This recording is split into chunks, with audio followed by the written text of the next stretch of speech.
Alors Jésus fut emmené par l'Esprit dans le désert, pour être tenté par le diable. Après avoir jeûné 40 jours et 40 nuits, il eut faim. Le tentateur s'étant approché, lui dit : « Si tu es fils de Dieu, ordonne à cette pierre qu'elle devienne du pain. » Jésus répondit : « Il est écrit, l'homme ne vivra pas de pain seulement, mais de toute parole qui sort de la bouche de Dieu. » Le diable le transporta dans la ville sainte, le plaça sur le haut du temple et lui dit : « Si tu es fils de Dieu, jette-toi en bas, car il est écrit, il donnera des ordres à ses anges à ton sujet.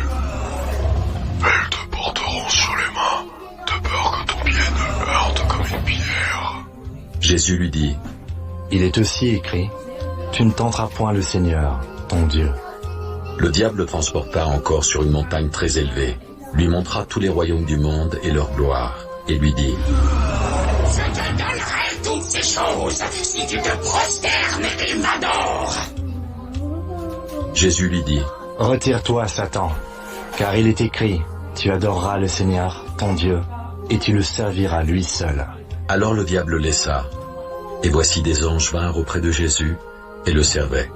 Jésus, ayant appris que Jean avait été livré, se retira dans la Galilée.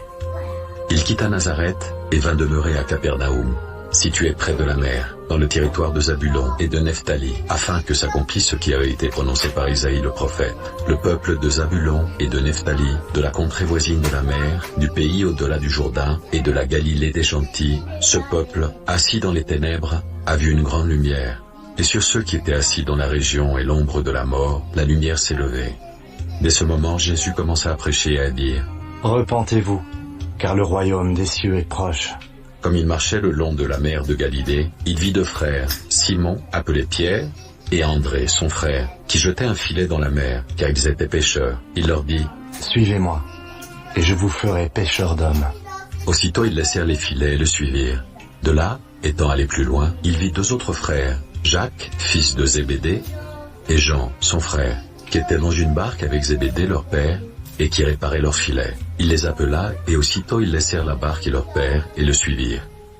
Jésus parcourait toute la Galilée, enseignant dans les synagogues, prêchant la bonne nouvelle du royaume, et guérissant toute maladie et toute infirmité parmi le peuple. Sa renommée se répandit dans toute la Syrie, et on lui amena tous ceux qui souffraient de maladies et de douleurs de divers genres, des démoniaques, des lunatiques, des paralytiques, et il les guérissait.